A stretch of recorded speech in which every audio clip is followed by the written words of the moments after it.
썰맘을 사랑하시는 구독자 여러분 안녕하세요. 저는 딸 하나 키우며 요식업에 종사하는 40대 여성입니다. 사랑스러운 아이가 있어 살아갈 힘을 내는 현대시대의 커리어우먼이죠. 물론 저에게도 꾀를 부리고 싶거나 피곤한 날도 있어요. 하지만 그럴 때면 힘들었던 지난날을 떠올리곤 합니다. 그때를 생각하면 제 힘으로 온전히 아이를 돌볼 수 있다는 사실만으로도 너무나 감사한 마음이 들곤 하죠. 사실 저는 남편과 이혼하고 차마 떠올리기도 괴로운 시간을 보냈어요. 그러다 지금의 평화를 얻기까지 참 많은 일이 있었는데요. 오늘 저는 가슴속에 묻어둔 그 시절의 이야기를 꺼내보려고 합니다. 저는 결혼 전 꽤 좋은 직장에 다니고 있었어요. 하지만 소개로 만난 남자와 결혼하며 인생이 전혀 다른 방향으로 흘러가게 됐죠. 그건 바로 열심히 맞벌이하던 신혼 8개월 차에 남편이 폭탄 같은 발언을 꺼냈거든요. 자기야, 나 이직하려고 해. 미리 말 못해서 미안해. 이직? 갑자기 그게 무슨 소리야? 회사에서 무슨 일 있었어? 나 사실 서울에 질렸어. 매일 쳇바퀴 도는 것 같은 회사도 지겹고 트집만 잡는 상사도 꼴배기 싫고 좀 다른 곳에 가서 새롭게 시작하고 싶어. 직장 생활이라는 게 다 그렇지. 남의 돈 벌기가 쉬운 게 아니잖아. 당신이 무슨 사춘기 소년도 아니고 그런 이유로 멀쩡한 회사를 관둔다는 게 말이 돼? 말이 왜 안 돼? 내가 오죽하면 이러겠어? 그리고 당신이 반대해도 어쩔 수 없어. 나 지난주에 휴가 내고 면접까지 다 봤단 말이야. 이제 다음 달부터 새로운 회사로 출근해야 돼. 뭐? 당신은 어떻게 그런 일을 상의도 안 하고 할 수가 있어? 자기 요즘 맨날 야근하느라 나랑 제대로 대화할 시간도 없었잖아. 당신도 이 기회에 회사 그만두고 좀 편하게 쉬어. 어차피 우리 부산으로 이사 가야 되니까. 이사라니, 부산은 또 무슨 소리야? 그럼 당신 새 직장이 부산이란 말이야? 그래, 내가 서울은 지겹다고 했잖아. 나도 일을 하고 있는데 갑자기 이사라니. 그게 지금 말이 된다고 생각해? 그리고 집은 어쩌고. 이렇게 갑자기 빼달라고 하면 집주인이 펑이나 좋아하겠다. 우리 2년 계약한 거 이제 겨우 7개월 지났어. 그건 걱정하지 마. 내가 지난주에 전화했더니 안 그래도 자기 아들이 속도 위반으로 급하게 결혼하게 생겼다더라. 아들 보고 이 집에 들어와서 살라고 할 건가 봐. 오히려 좋아하더라니까. 아니, 나한테 상의도 없이 전세까지 빼기로 했단 말이야. 왜, 아예 이삿날 아침에 말하지 그랬니? 가려면 당신 혼자가. 난 서울이 좋고 회사도 관둘 생각 없으니까. 자기도 일하기 힘들다고 했잖아. 그래서 내가 편하게 살만 하게 해준다는데 왜 이래? 뭐 얼마나 대단한 일 한다고. 까짓거 아내도 먹고 살게 해준대잖아. 당신 이렇게 독불장군처럼 뭐든 마음대로 하려거든. 혼자 살지 결혼은 왜 했어? 뭐? 왜 말이 거기까지 가? 됐어. 그래 그럼. 나 혼자 가면 될 거 아니야. 넌 가기 싫으면 혼자 남아서 그렇게 좋아하는 회사에 충성을 다 해보든지. 하지만 다음 달에 저는 결국 사표를 내고 남편을 따라가게 됐습니다. 싸우고 며칠 후 속이 안 좋아서 찾아간 병원에서 산부인과에를 가보라고 하더군요. 그리고 산부인과에서 생각지도 못한 말을 듣게 되었습니다. 축하합니다. 임신이네요. 근데 유산기가 좀 있어요. 최대한 무리하지 말고 마음 편하게 지내세요. 회사에 휴가를 좀 낼 수 있으면 좋겠네요. 네, 유산기요? 그렇게 심각한 건 아니지만 전에도 유산한 경험이 있으시니까 되도록 조심하세요. 그래서 고민 끝에 회사를 그만두고 두산에 내려가 태교에만 전념하기로 했습니다. 패션 회사에 근무를 하던 저는 시장 조사를 위한 외근이 잦았어요. 그러다 두 번째 찾아온 아기도 유산할까봐 겁이 나더라고요. 그 후로 저는 경력이 단절된 채 낯선 곳에서 아이를 낳고 살림만 하며 살게 됐습니다. 그렇게 육아에 매달리다 보니 3년이라는 시간이 눈 깜짝할 사이에 지나더군요. 남편은 부산에서 사는 게 꽤나 즐거워 보였어요. 그래서 늦은 저녁 퇴근한 남편에게 물었죠. 당신은 두산이 좋은가 봐. 서울에서는 일찍 들어와도 늘 피곤해하고 누워만 있었잖아. 근데 요즘은 야근에 주말 근무까지 하면서 지치지도 않는 것 같아. 맨날 늦게 퇴근하면서 왜 그리 싱글벙글이야? 내가 가장이라서 자기한테 티는 못 냈지만 서울에서는 늘 깨지는 게 일상이었어. 근데 지금 회사에서는 사장님이 인정해주지, 월급도 전보다 많이 주지. 인상 쓸 일이 뭐가 있어? 일이 힘든 건 문제가 아니야. 그만큼 보상이 다르잖아. 그렇게 남편은 신이 나서 회사에 충성했어요. 반면에 저는 그곳에서의 생활이 영 적응되지 않았습니다. 뭔가 알 수 없는 불안감으로 마음이 붕 뜬 것 같았네요. 하지만 남편과 가정을 위해 정부치려고 노력해야 했죠. 그런데 얼마 후 그런 불안감의 실체가 드러나는 사건이 일어났습니다. 역시 여자의 육감은 무시할 수가 없는 건가 봐요. 그날도 남편은 출근하면서 아무렇지 않은 표정으로 말하더군요. 오늘도 야근이니까 기다리지 말고 먼저 자. 아참, 그리고 이번 토요일에는 사장님 모시고 거래처 사람들이랑 골프 가야 돼. 그날도 늦을 거야.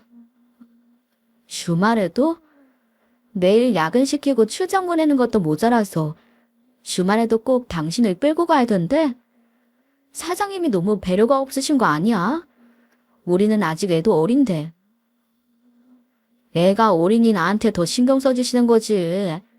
일부러 거래처 사람들한테 인사시키고 기회를 주시는 거잖아. 아우, 당신이 뭘 알겠냐? 쓸데없는 소리 하지 말고 애나 잘 봐. 그렇게 면박을 주더니 얼굴 한번 똑바로 보지 않고 출근하더군요. 한데 그날 예상치 못한 일이 일어났어요. 밤 10시가 넘어 갑자기 애한테서 열이 나기 시작하는 겁니다. 그러더니 낮에까지 멀쩡하던 아이가 쭉 늘어지더라고요. 저는 깜짝 놀라서 남편에게 전화를 걸었지만 남편은 받지 않았어요. 그래서 택시를 부르려고 했는데 설상가상으로 대차되는 차가 없는 겁니다. 저는 하는 수 없이 아이를 안고 밖으로 나왔습니다. 그리고 아파트 단지 앞으로 뛰어가 택시를 잡으려고 노력했어요.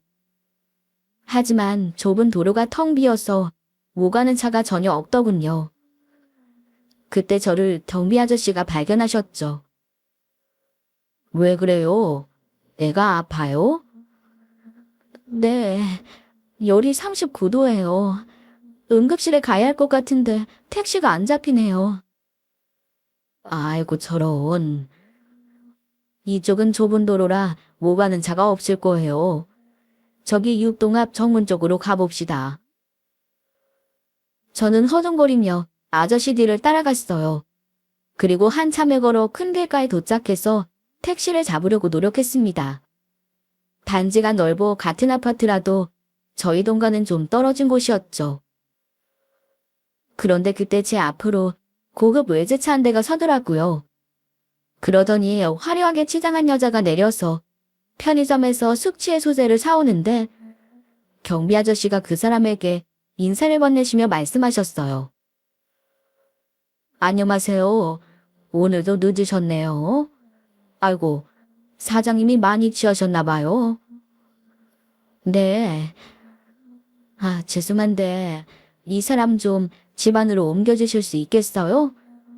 저희 동 아시죠? 지하에 주차하고 있을 테니 그리 좀 와주세요. 아, 예. 지금 아픈 애가 있어서 이 아이 택시만 태워보내고 바로 가겠습니다.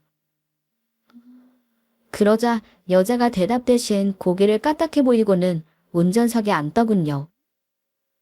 그런데 그 찰나의 순간에 저는 옆자리에 잠들어 있는 남편을 보게 됐습니다. 제가 아무리 경황이 없었다고는 하지만 남편의 얼굴을 못 알아볼 리가 없잖아요. 그래서 아픈 아이를 안고 잠시 멍하게 서 있는데 경비 아저씨가 말씀하셨습니다. 여봐요, 애기 엄마. 저기 택시 오네. 내가 잡을 테니 멍하게 있지 말고 탈 준비해요. 지갑은 가져왔어요? 네? 아, 네. 근데 아저씨, 방금 지나간 차에 탄 사람들, 이 단지에 사는 사람 맞아요? 그쵸. 여기 6동에 새로 이사 온 부부예요. 남자가 좀 어려 보이는데 벌써 큰애는 중학생이더라고요. 네, 애도 있다고요? 두 사람이 정말 부부가 맞아요? 그럼요. 내가 짐 들어주면서 몇 번 집 안에도 들어가 봤는데 아주 잘해놓고 살더라고요. 그 동이 이 아파트에서 제일 넓은 평수잖아요. 아우, 말은 그만하고 어서 타요. 조심해서 다녀오고요. 애는 다 아프면서 크는 거니까 너무 걱정하지 말아요. 감사합니다. 저는 열이 펄펄 끓는 아이를 안고 어안이 벙벙한 채로 택시에 올라탔습니다. 그리고 임금병원 응급실로 향했죠.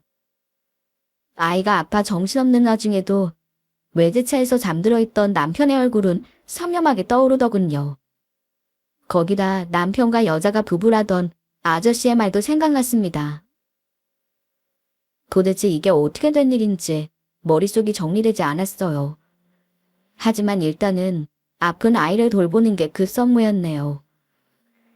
그쯤 아이들에게 독감이 유행이었는데 저희 딸 역시 독감 검사에서 양성이 나오더라고요. 그래서 열이 잡힐 때까지 응급실에서 상황을 지켜봐야 했습니다. 그러느라 병원에서 밤을 꼴딱 새운 저는 아침에야 아이를 업고서 집으로 돌아올 수 있었죠. 그때 옷을 갈아입고 있던 남편이 저희를 보며 입을 열었어요. 아침부터 어디 갔다 오는 거야? 당신, 어제 왜 전화 안 받았어? 뭐 하느라 10번이 넘게 전화를 해도 안 받고 연락도 안 했니? 부대 정도는 확인 안 했어?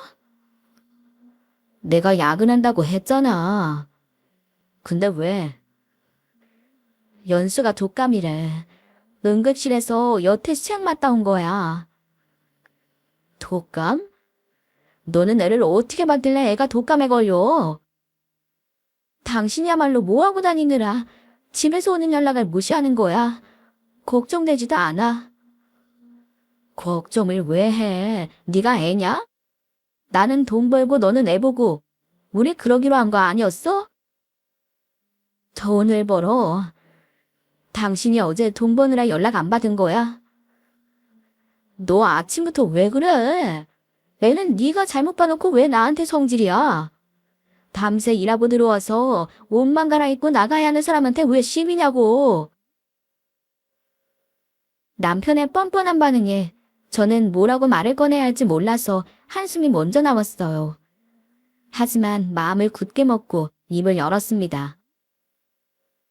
당신이 육동 사는 여자랑 어쩌다 부부 행세를 하게 되는지 몰라도 나 다 봤으니까 속일 생각하지 마. 잘못 봤다느니 오해라느니 우리말 내밀 생각은 하지도 말란 말이야. 그런 거였어? 그래. 너 든한 건 알았지만 참 오래 걸린다. 그래. 나 그 사람이랑 산지 오래됐어. 왔다 갔다 하기 힘들어서 아예 여기로 이사도 했지. 그래도 안 들키면 그냥 살아볼까 했는데.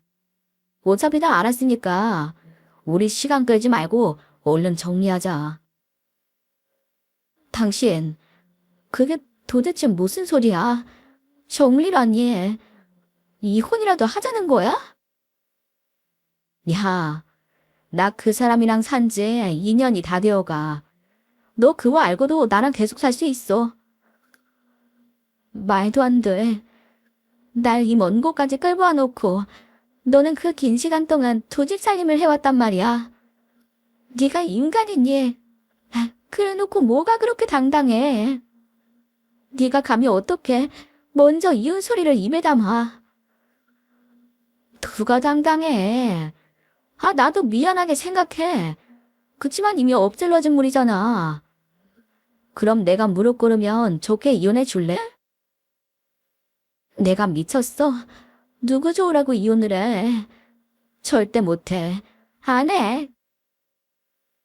그래봤자 이제 우리는 안 돼. 대신 내가 해줄 수 있는 건 다 해줄게. 이 집 전세금 너 다 줄게. 내가 가진 거라곤 이것뿐이니까. 그리고 애도 네가 키워. 내가 양육비는 잘 챙겨줄게. 그 사람한테 미제를 청구하고 싶으면 그것도 해. 각오하고 있으니까. 너 미리 연습했니? 아주 청산 유수구나. 이까지 변두리 전세금이 얼마나 된다고 선심 쓰는 척이야. 그동안 돈 번다고 생색만 냈지.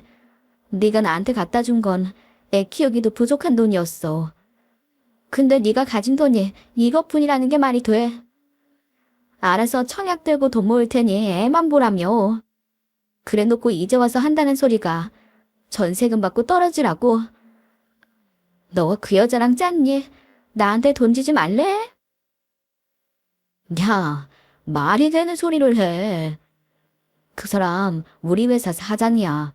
이런 푼돈에 신경 쓸 사람이 아니라고. 사실 우리 처음 봤을 때부터 서로 호감 느끼고 있었어.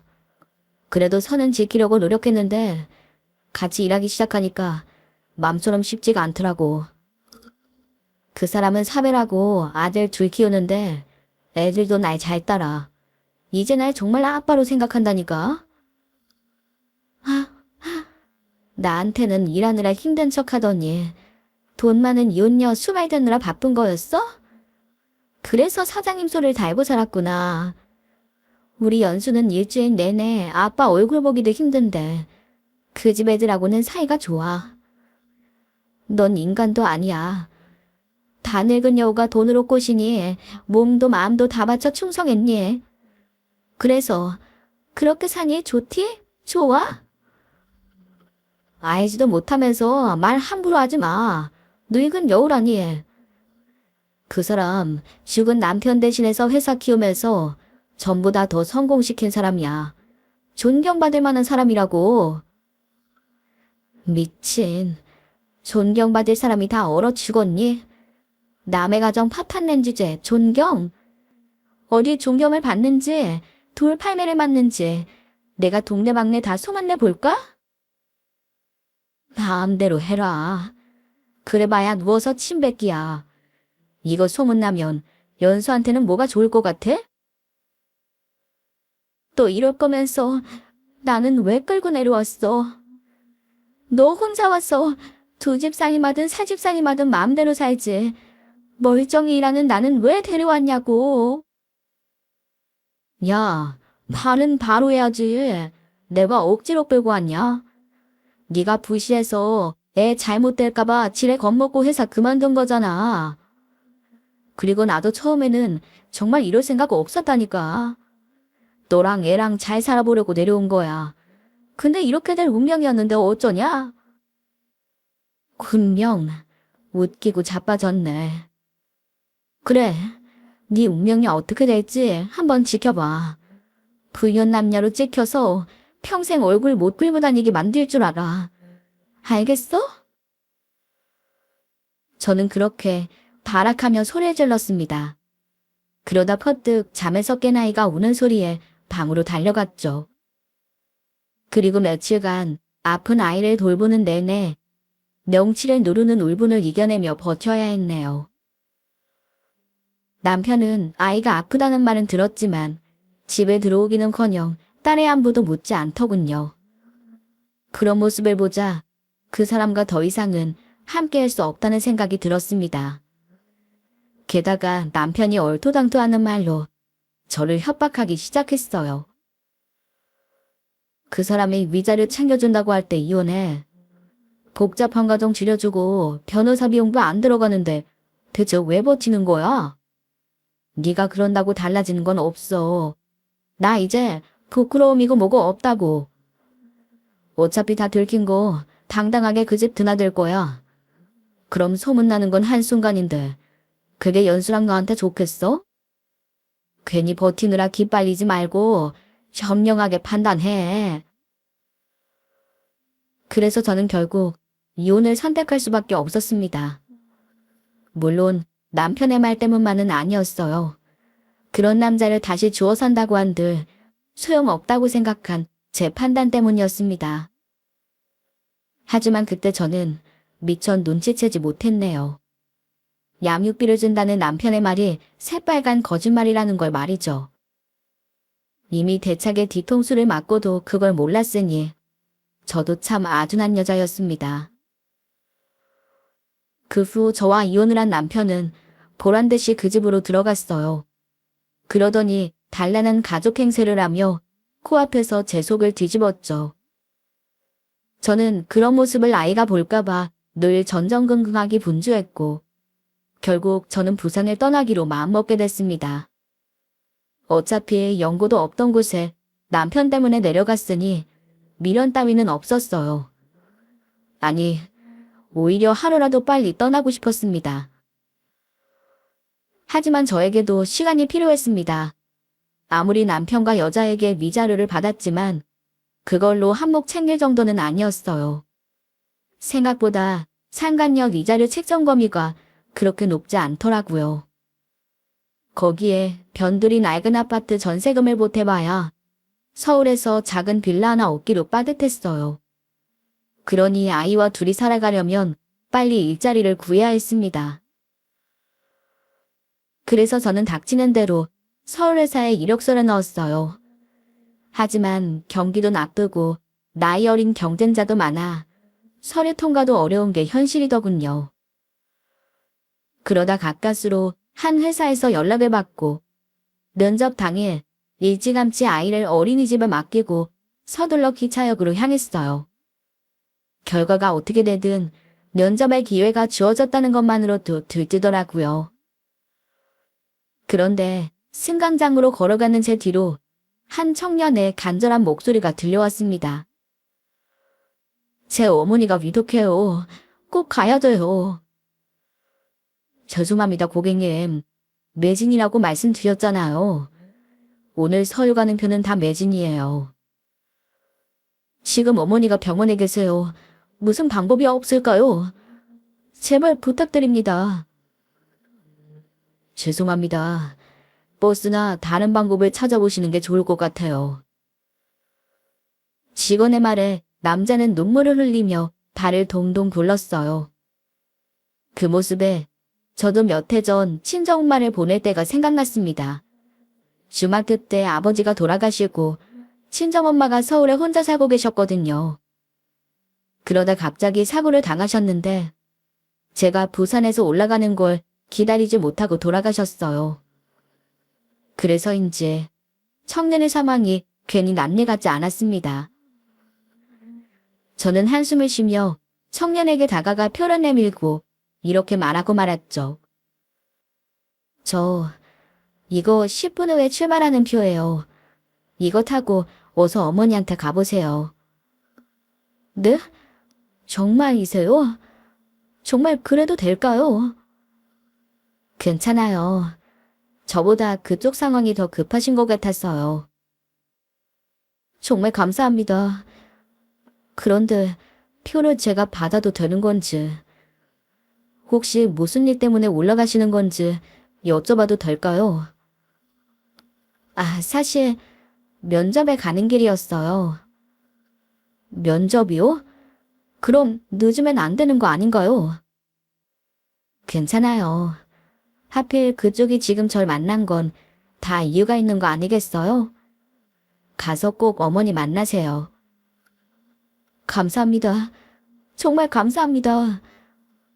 저 표값은 얼마나 드리면 될까요? 아니, 일단 전화번호 좀 주세요.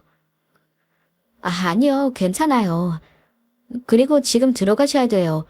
어서 가세요. 이러다 기차 떠나겠어요. 그래도 연락처를 주시면. 아니에요. 정 살해를 하고 싶으시면 나중에 그쪽처럼 어려운 일 당하는 사람이 있을 때 그 사람을 도와주세요. 그럼 돼요. 남자는 제게 연신 고개 숙여 인사하고는 승강장으로 뛰어들어갔습니다. 그리고 어렵게 잡은 면접의 기회를 놓친 저는 계속 구직 활동을 해야 했네요. 하지만 뾰족한 수가 생기진 않더라고요. 그게 마지막 기회였던 거죠. 하는 수 없이 저는 무작정 먼저 이사를 할 수밖에 없었어요. 하지만 제가 진 돈으로는 아파트 전세를 꿈도 꿀 수 없더군요. 결국 월세 나가는 건 감당하기 힘들 것 같아 전세로 작은 오피스텔을 얻게 되었습니다. 이후 저는 교육과 독방 육아를 겸하며 열심히 아이와의 미래를 준비했습니다. 그래도 그때까지는 견딜만 했어요. 하지만 그런 작은 평화도 그리 오래가지는 못했습니다. 여성 일자리 센터에서 교육을 받던 중 어린이집에서 걸려온 전화를 받고 헐레벌떡 병원으로 뛰어가야 했거든요. 어머니, 병원에 좀 와주셔야겠어요. 연수가 갑자기 코피를 흘리는데 멈추지가 않아서요. 네? 그게 무슨 말씀이세요? 무슨 일이 있었나요? 아니요. 애들이랑 같이 그림을 그리고 있었는데 갑자기 코피가 나더니 지혈이 안 되네요. 혹시 몰라서 병원에 가보려고요. 알겠습니다. 지금 갈게요. 그 후 아이는 입원해 정밀검사를 받게 됐고 의사는 제게 청천벽력 같은 통보를 했답니다. 소아백혈병입니다. 최근에 고열이 자주 나거나 멍이 잘 드는 증상이 있었을 거예요. 그건 독감 때문에 열이 난 적은 있었지만 자주 그런 건 아니었어요. 뭔가 잘못된 것 같아요, 선생님. 받아들이기 어려우시겠지만 바로 입원해서 치료 들어가야 하니까 먼저 스테로이드 복용 시작할게요. 저희가 최선을 다할 테니 힘드시겠지만 어머니도 중심을 잡으셔야 합니다. 저는 그 후로 아이의 치료에만 전념하기 위해 노력했습니다. 그렇게 끝을 알 수 없는 긴 투병의 여정이 시작된 거죠. 마침내 곧 쥐고 있던 돈도 바닥을 보이기 시작했어요. 물론 나라에서 일부 치료비를 지원해주긴 했지만 그 금액만으로는 터무니없었습니다. 그래서 저는 어쩔 수 없이 죽기보다 보기 싫은 전 남편을 만나보기로 마음먹었습니다. 남편이 그때까지 약속했던 양육비를 한 번도 보내주지 않았거든요. 어디 그뿐인가요? 아이의 소식을 전했음에도 불구하고 걱정조차 하지 않더라고요. 그래서 제가 직접 달려가 양육비를 받아낼 생각이었죠. 하지만 부산까지 가려면 아이 곁을 오래 비워야 하니 쉽사리 부산으로 가지 못했어요.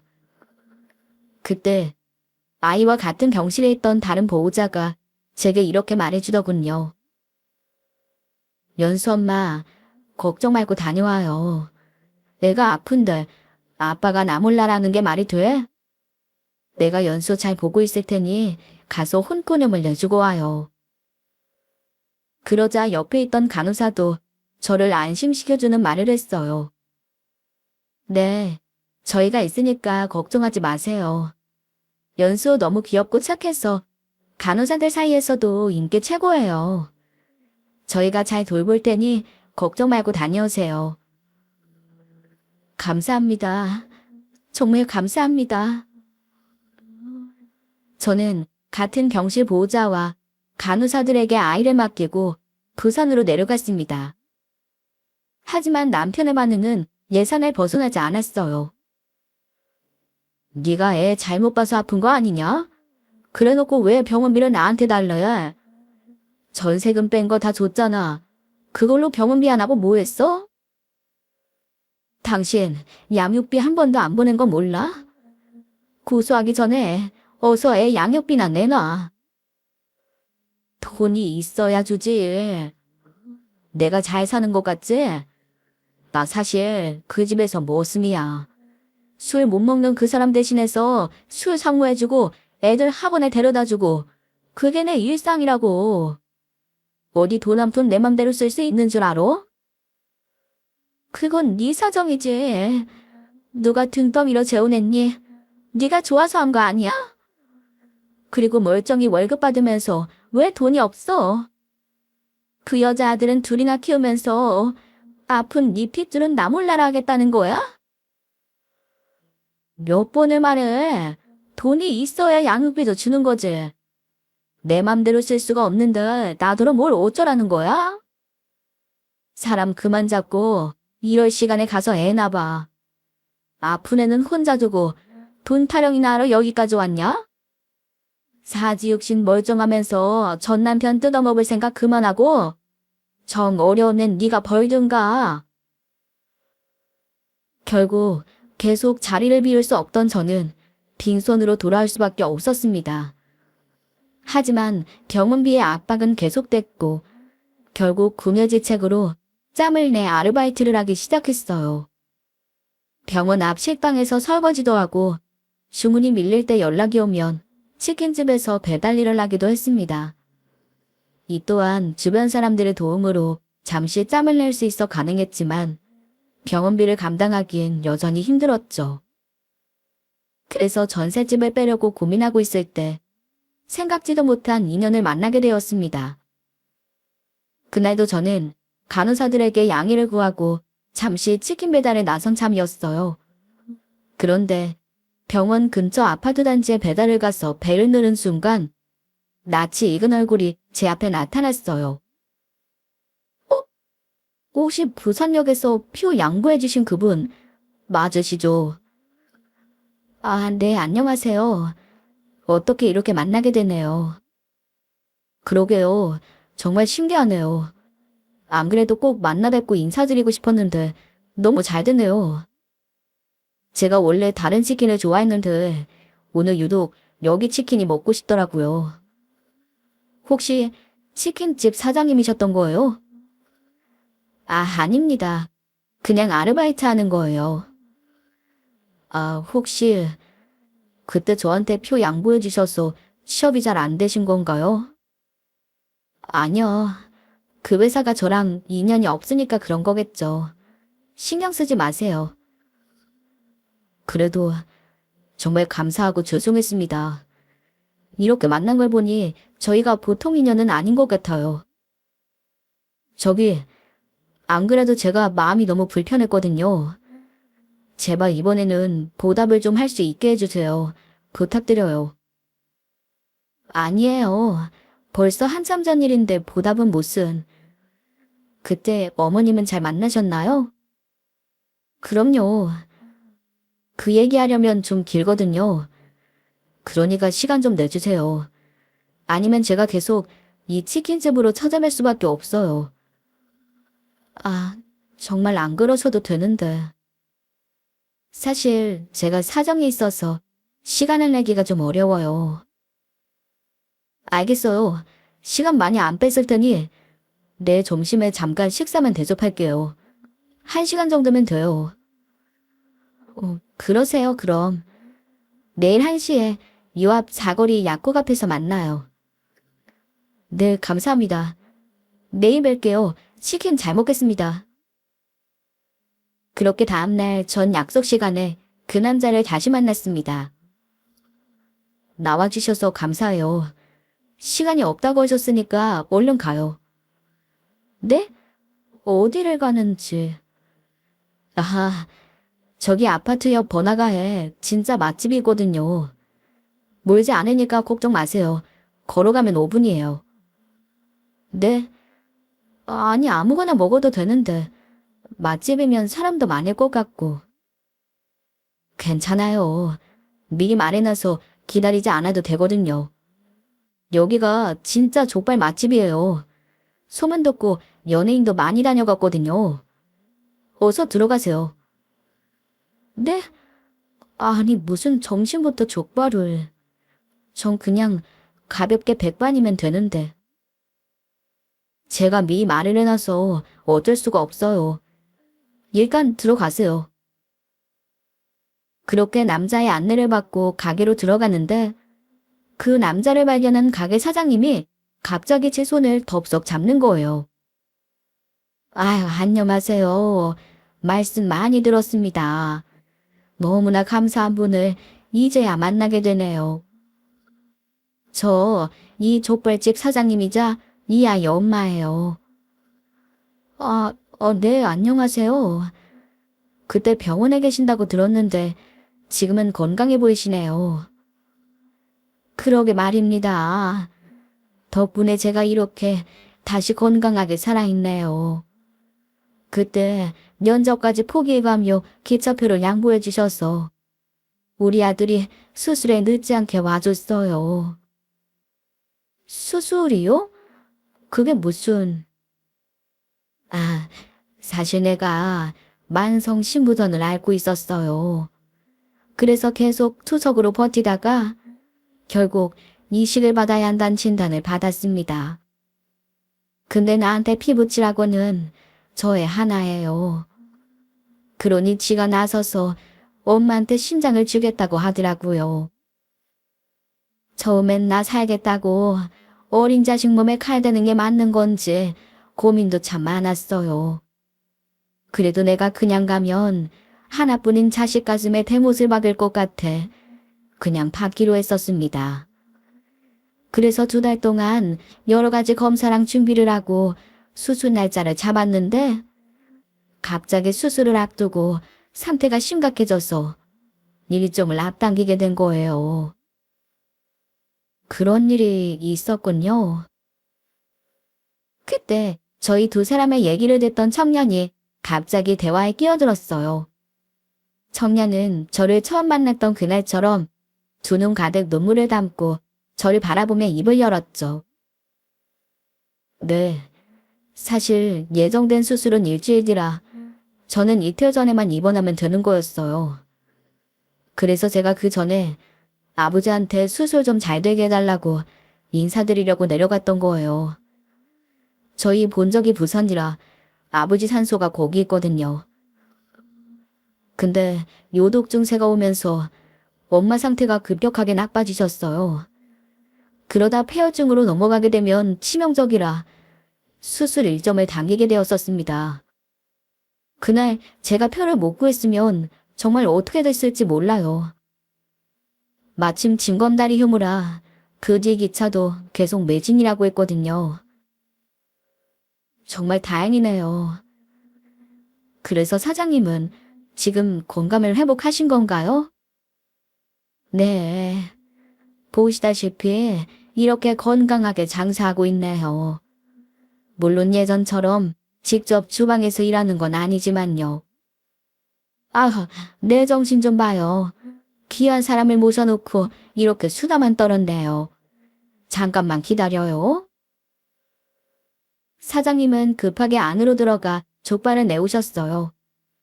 하지만 병실에 두고 온 아이 생각에 저는 음식을 제대로 맛보지 못했습니다. 그러자 그런 제 모습을 지켜보던 사장님이 제 상황을 조심스럽게 물어왔습니다. 혹시 음식이 입에 맞지 않아요? 영 못 먹네. 아니에요, 사장님. 족발이 정말 맛있네요. 근데 제가 오래 머물 수가 없어서요. 사실 저도 딸이 하나 있는데 애가 좀 아파요. 그래서 저기 사거리 종합병원에 입원해 있거든요. 곁을 너무 오래 비울 수가 없어서 이만 가봐야 할 것 같아요. 어머나, 그런 사연이 있었군요. 그럼 어서 가봐야죠. 근데 전화번호는 주고 가세요. 생명의 은인이신데 이대로 그냥 헤어질 수가 없네요. 네? 은인은 무슨... 사장님이 선한 분이시니 다 잘 풀린 거죠. 전 그냥 기차표 한 장 내준 것 뿐인데요. 요즘 세상이 어떤 세상인데 자기 면접까지 포기하면서 남을 도와줘요. 정말 우리한테는 너무나 감사하고 귀한 은인이에요. 그러니 제발 연락처라도 좀 남겨주세요. 아유, 알겠습니다. 여기 제 전화번호예요. 그럼 저는 이만 족발 잘 먹었습니다.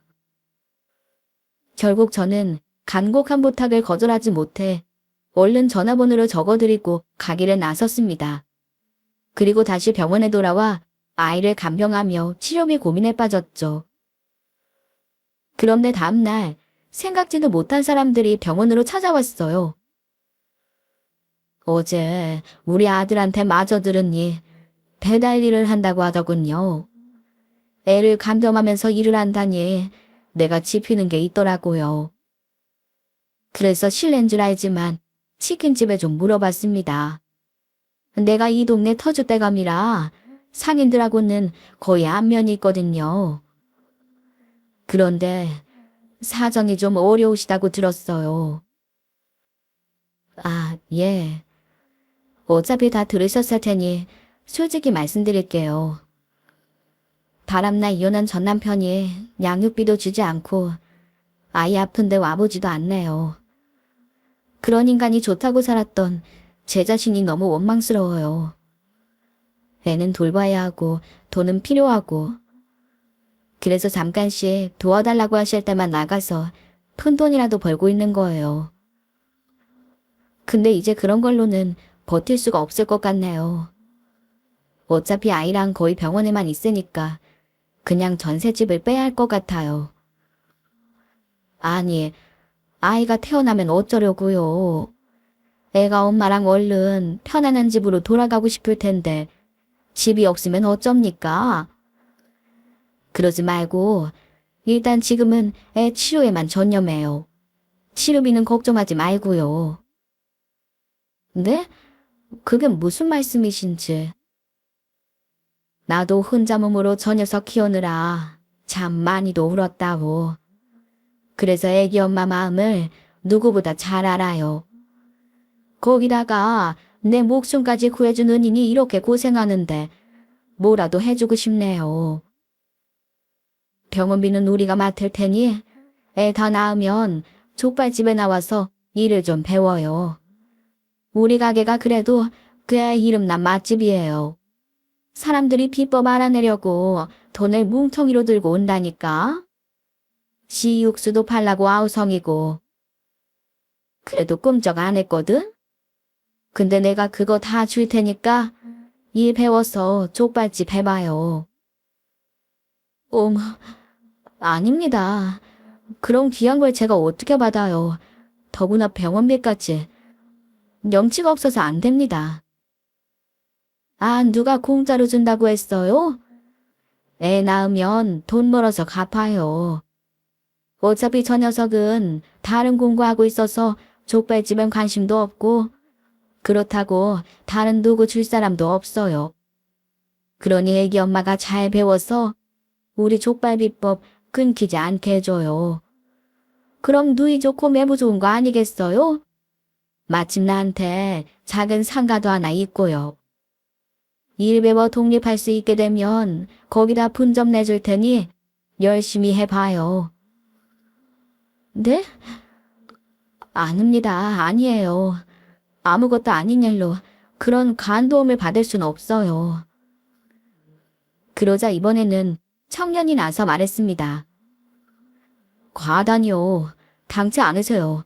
사람 목숨보다 귀한 게 뭐가 있어요. 그때 그 표를 양보받고 제가 얼마나 울었는지 아세요? 그 막막하고 절실한 심정을 알아보고 도와주셨는데 그게 어떻게 아무것도 아니에요. 그때 아주머니가 그러셨죠. 정 보답하고 싶으면 누군가 어려운 일을 당했을 때 그 사람을 도와주라고요. 근데 지금 제 눈에는 아주머님의 심정도 그때 저랑 다르지 않을 것 같아요. 그래서 꼭 돕고 싶거든요. 이 마음 좀 알아주셨으면 좋겠어요. 아, 정말 감사합니다. 너무 감사해요. 그날 저는 정말 펑펑 울었네요. 힘들게 자식 키우신 족발집 사장님도 제 마음이 이해되는지 넓은 어깨로 저를 꼭 안아주셨습니다. 그렇게 저는 두 사람의 도움으로 일단 위기를 극복했어요. 병원비를 지원받아 아이의 회복에만 힘쓴 덕인지 치료도 차도를 보이기 시작했죠. 그래서 어려운 과정을 이겨내고 마침내 아이는 일상으로 돌아올 수 있었답니다. 그동안 물심양면으로 도와주신 은혜에 보답하기 위해 저는 족발집에서 정말 열심히 일했어요.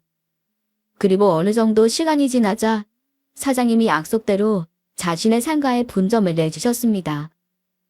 그래서 저는 생각지도 못한 사장 소리를 들으며 살고 있습니다. 저희 가게는 본점의 명성을 등에 업고 승승장구했어요. 본점이 서울 중심에 있어 먹으러 가기 힘들었던 손님들이 외곽에 있는 저희 가게로 몰려들었거든요. 그렇게 장사를 시작한 지도 벌써 3년이란 기간이 흘렀습니다. 오랜 병치레로 고생하던 딸도 이제는 건강해져서 학교에 들어갔죠. 그동안 저는 사장님께 도움받았던 병원비를 모두 갚고 아이와 아담한 집에서 행복하게 살고 있네요. 하지만 두 사람의 도움은 그게 끝이 아니었어요.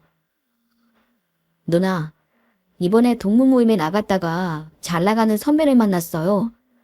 근데 연수 얘기를 했더니 자기가 도와주고 싶다네요. 그 형이 그동안 양육비 못 받은 거 싹 받게 해준다니까 믿고 기다려봐요. 우리 로스쿨 출신 중에 제일 잘 나가는 변호사니까 기대해도 좋아요. 정말? 그 인간 똥줄 타는 모습 정말 기대된다. 족발집 청년은 로스쿨에 다니고 있는 예비 법조인이었어요. 건실한 이미지에 딱 맞는 모범생이었더군요. 저는 그런 청년과 은한매를 맺고 가족처럼 지내고 있었네요.